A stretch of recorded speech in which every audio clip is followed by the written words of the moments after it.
Cage's impressive victory over Shinnok led Raiden to give her a new important task: hunting down a soul stealer. Cassie did not have to be told that the suspect could be a resurrected Shang Tsung. Having tracked him from the site of his last known assault, Cassie confronted the withered old man. He fought desperately but was ultimately defeated. As the old man lay dying before her, Cassie asked his name. With a mixture of sadness and relief, he whispered, "Shujinko."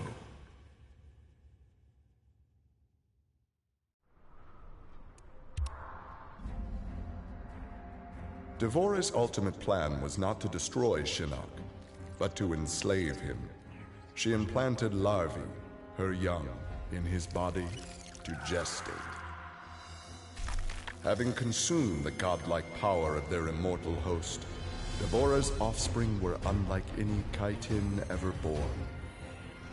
As they matured, they spread like locusts throughout the realms.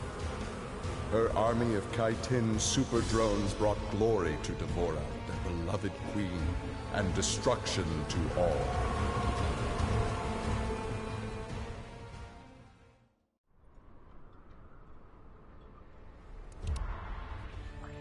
Alone once more, Ermac searched the labyrinthine corridors of Shao Kahn's old fortress, searching for the source of a faint voice calling to him.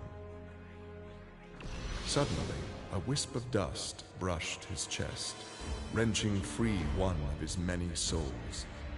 The dust took the form of a man who began to consume soul after soul. As the weakened Ermac stared helplessly, he recognized the mysterious figure. The sorcerer Shang Tsung, returned from death.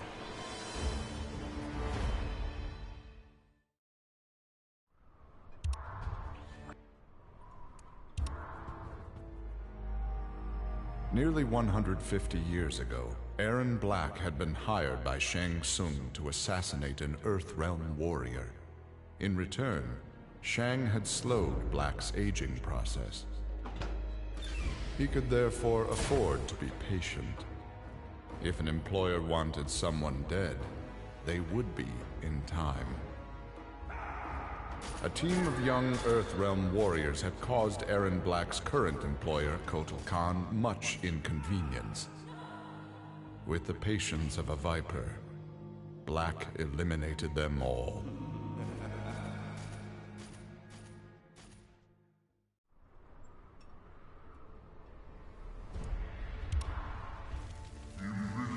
For many years, Farah and Tor were a symbiotic pair, as is natural with their species.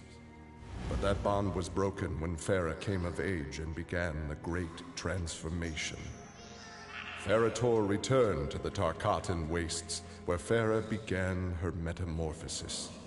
The process took an agonizing 3 outworld years, during which time Tor withered and died. Now a brute, Farah will be chosen by a rider. A new symbiotic pairing will be forged, and new battles will be won.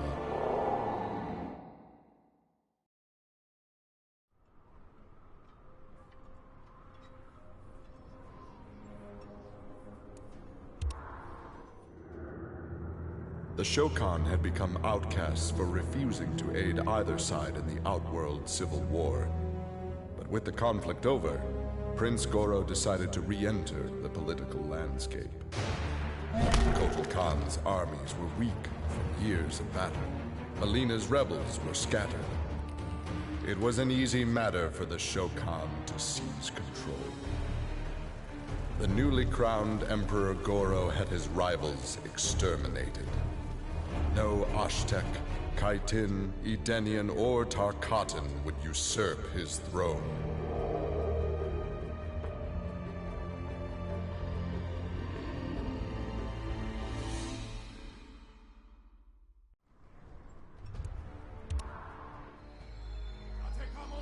After his incursion into Earthrealm, Kotal Khan had become a prime target of Special Forces surveillance.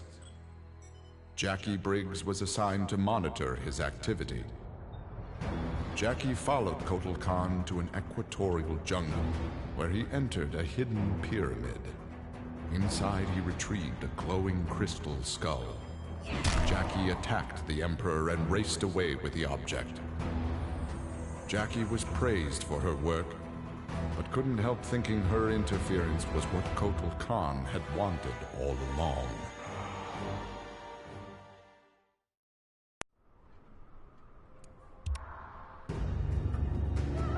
Like Scorpion, Jason Voorhees was a revenant. A vengeful spirit returned to life.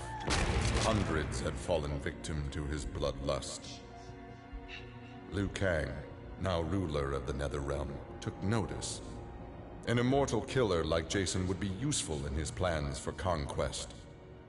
He drew Jason into the Netherrealm and offered him an endless bounty of slaughter in return for his allegiance. Jason's simple reply was to destroy Liu Kang.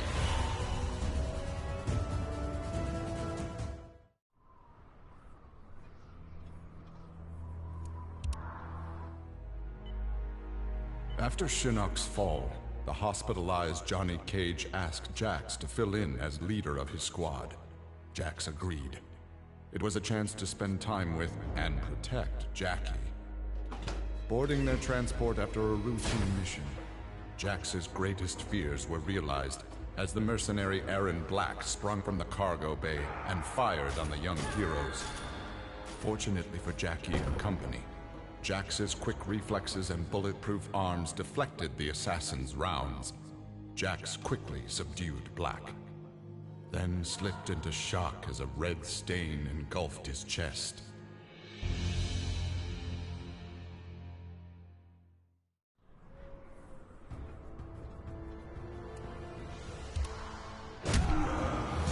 Johnny Cage's life had turned out to be stranger than any science fiction film, but he knew the final scene was approaching. With Raiden's direction, Johnny was able to sail to Shang Tsung's abandoned island fortress, where his adventure had begun, to contemplate his future. Amid the rubble, Johnny found an ancient tome. Its pages revealed that Shang Tsung had unraveled the secret to Edenian long life. Johnny Cage's retirement would have to wait.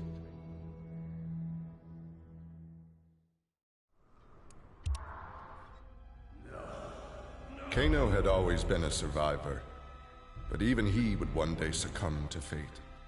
His ideals of ruthless terror would die with him, unless he could pass on his methods to a new generation. Combat, weapons, high-tech sabotage, torture, all would be part of the curriculum. But before his students could learn his techniques, Kano would beat the weakness out of them. They would understand, or die trying. Kano's first pupil? His own son. Class was now in session.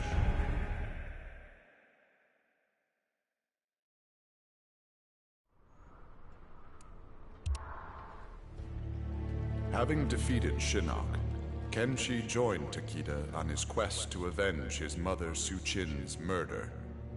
Their travels took them to a cave where he and Takeda freed a man, Taven, encased in a stalagmite. Kenshi told Taven that his brother, Dagon, was the founder of the Red Dragon Assassin Clan. Dagon had not only murdered Su-Chin, but his and Taven's parents as well. Together, Kenshi, Takeda, and Taven lay siege to the Red Dragon base. Dagon fell victim to Kenshi's rage. Su-Chin's murder had been avenged.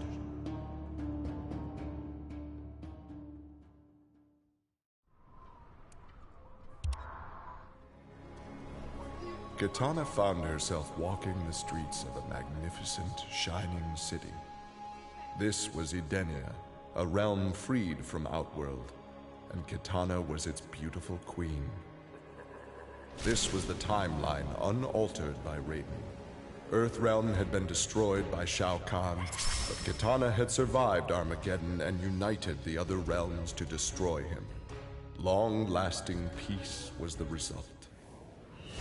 Kitana awoke from this vision to find herself in the Netherrealm. She was not the queen of Edenia, but a revenant of hell, and she hated Raiden for it.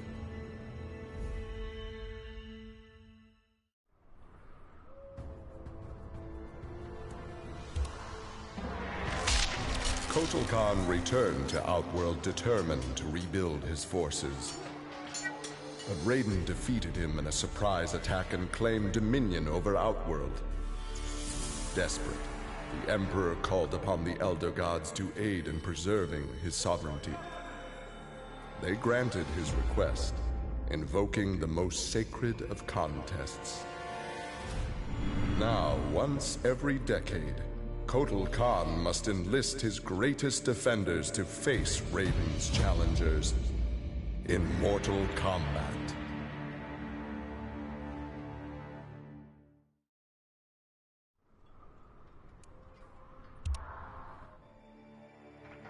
For his role in saving Earthrealm, Kung Jin's family created a statue in his likeness for inclusion in Raiden's revered collection.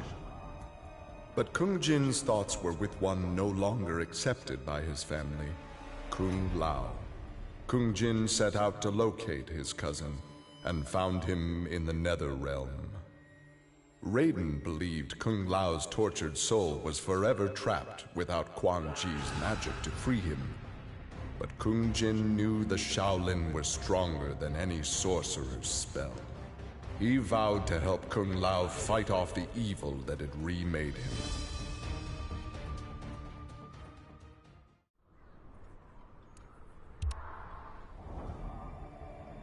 After Shinnok's defeat, Kung Lao found himself trapped in the Netherrealm, his soul corrupted by Quan Chi's dark magic.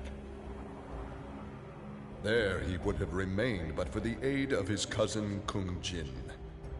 Together, their Shaolin strength repelled the evil sufficiently enough for Kung Lao to escape that dark realm and control his inner demons. Compromised but not lost, Kung Lao now exists as an agent of vengeance. He will show evil no mercy.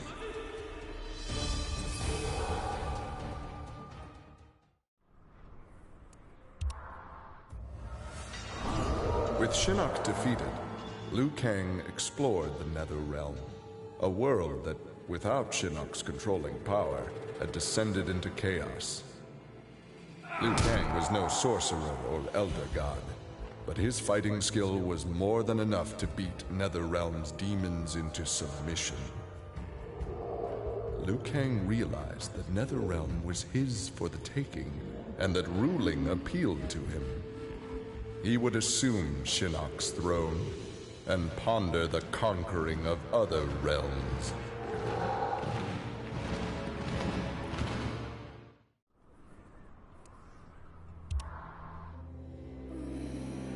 Overcome with exertion, Melina collapsed and felt her soul gliding through the ether. She awoke in an incubation chamber.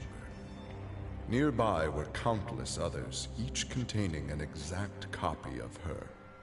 Melina found she could read each being's mind and they hers. They quickly realized the benefit of so many fierce warriors sharing one mind. As they plotted revenge on their enemies, the architect of the Melina's awakening laughed quietly.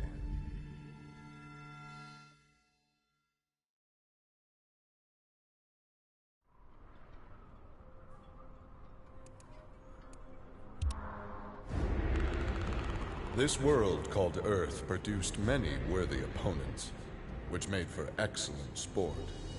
Some possessed a power previously unknown to the Predator's race, sorcery. The Predator sought to harness this new power for use in his conquests. He analyzed a trophy from a recent battle and eventually discovered its secrets. With the power of sorcery, the Predator was unstoppable. and decimated whole worlds single-handedly. He had become the apex predator.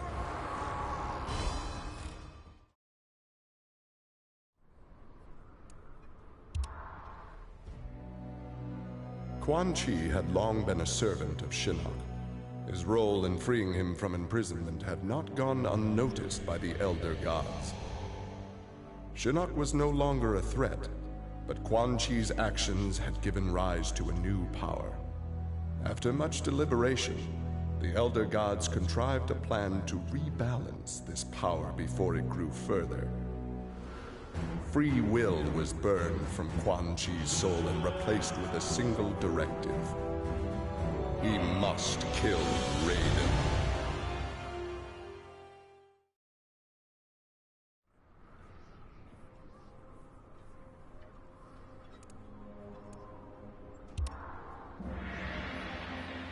After millennia of fending off Earthrealm's enemies, Raiden began to wonder if defense was the best path to peace.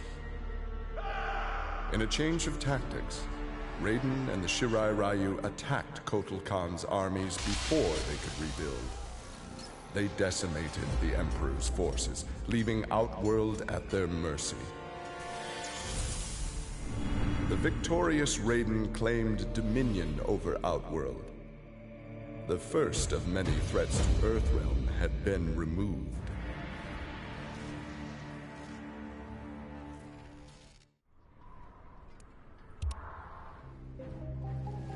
After Shinnok's defeat, Reptile was ordered to Earthrealm by Kotal Khan to assess the damage.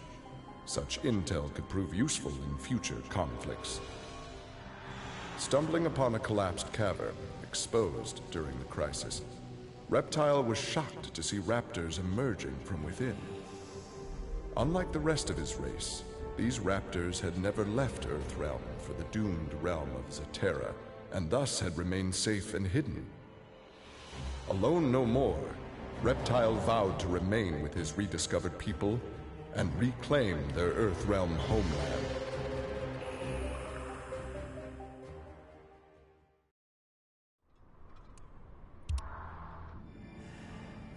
Remorse for his role in resurrecting Shinnok weighed heavily upon Scorpion's soul.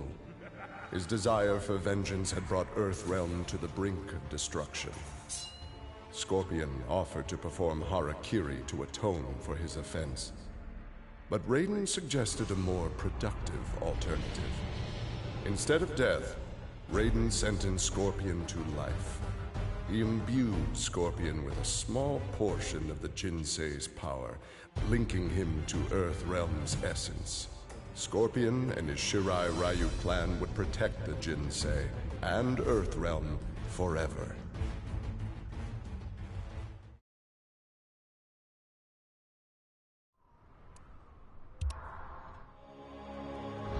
Earthrealm belonged to Shinnok. It became the staging area from which he would finish his war on the Elder. Once more, the one being devoured the Elder Gods. Shinnok watched with satisfaction. This reality had finally come to an end.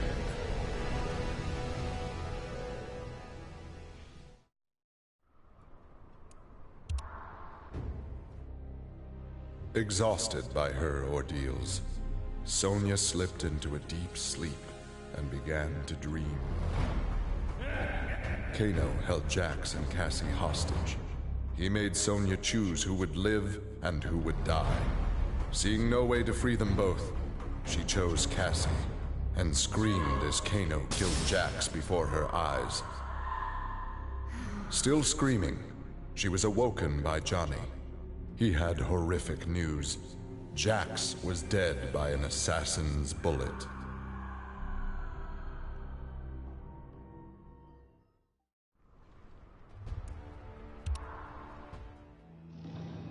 Grandmaster Sub-Zero knew his Lin Kuei clan would need more than martial arts to stave off future threats to Earthrealm.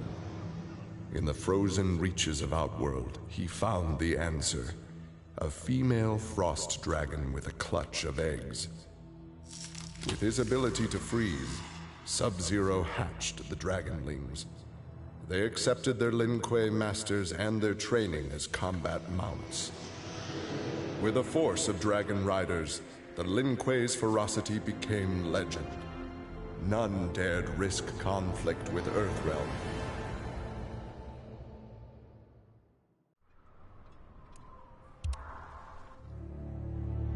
With Shinnok defeated, Takeda and his father set out to find his mother's killer, a member of the Red Dragon clan. Special Forces tech enabled Takeda to locate the clan's base and disguise himself and Kenshi as they infiltrated their ranks. Deep within the mountain stronghold, Takeda discovered an actual dragon, a prisoner of the clan. The creature used its magic to divine the murderer's name, then transport Takeda and Kenshi to a faraway cave. There they discovered a man encased in a stalagmite. The dragon had said this man would also have reason to confront Su Qin's killer. Takeda began to free him.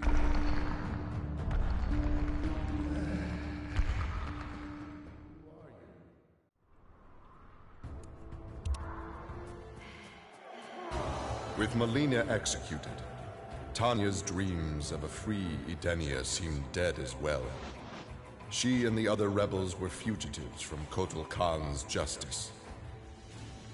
Her fellow Edenian, Rain, had proved a powerful ally and a satisfactory consort, but he had become useless to her. In exchange for leniency, Tanya informed the Khan of Rain's whereabouts. Imprisoned, but alive, Tanya's plotting began anew.